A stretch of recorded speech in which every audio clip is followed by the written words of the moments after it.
Sumentro sa pagpapalakas ng resistensya ang unang araw ng training ni pambansang kamao Manny Pacquiao sa Baguio City. Magsisimula na rin ngayong linggo ang sparring session ni Pacman sa mga tinaguriang Margarito clone. Mula sa Baguio, saksi si James Velasquez. Pasado alas 6 ng umaga na sinimula ni pambansa kamao Manny Pacquiao ang 5 round dito sa Burnham Park sa Baguio City. Nag-wind sprints din si Manny at sumabak sa iba't ibang abdominal exercises. Bakas ang gutom ni Pacman na patunayan sa mundo kung sino ang pound for pound best fighter in the world.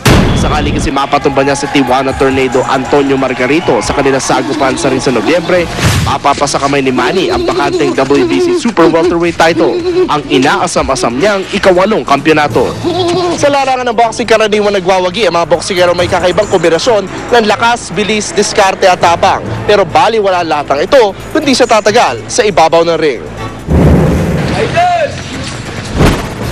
Dahil dito, nakatutok si strength and conditioning coach Alex Ariza sa endurance at strength training ni Manny. Manny's conditioning has come along really well, so I think I'd like to spend a little bit more time on focusing on his bodybuilding. Manny versus anybody in conditioning, we would go. I mean, that's why I think that everybody, you know, realistically that knows the sport of boxing knows that Manny would beat Mayweather. How do you get a guy? How is a guy that throws 20 punches around going to beat a guy who throws 120? Matapos palakasin ng resistensya, diretso naman sa loob ng ring si Manny, kasama si Coach Freddie Roach na natuwa sa ipinakitang footwork at hand speed ng alaga.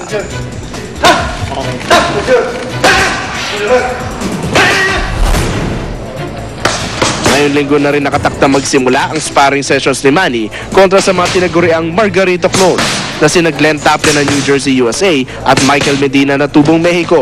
Halos kapareho daw nila kasi sa laki, lakas at diskarte sa ring ang Tijuana Tornado. Pero gaano mang katindi ang parusang pakakawala ng mga kombinasyon ni Manny sa ring, ang stratehiyang hinubog ng buong Team Pacquiao pa rin daw ang susi para durugin si Margarito. Hindi na mahirap sa amin na mag-adjust ng strategy and mag-apply ng mga strategy dahil matagal na kaming nagtatrabaho ng ganito, matagal na kaming magkasama sa training. Mula sa Baguio City, ako si James Velasquez, ang inyong saksi. At sama-sama natin saksihan panukala kontra sa pagbibitbit ng heavy guard na school bag. Sinusulong ni Senador Lito Lapid. Ang pagsikat ng social networking site na Facebook is na pelikula. At ang pinakamaliit daw na truck ng bumbero sa buong mundo, silipin.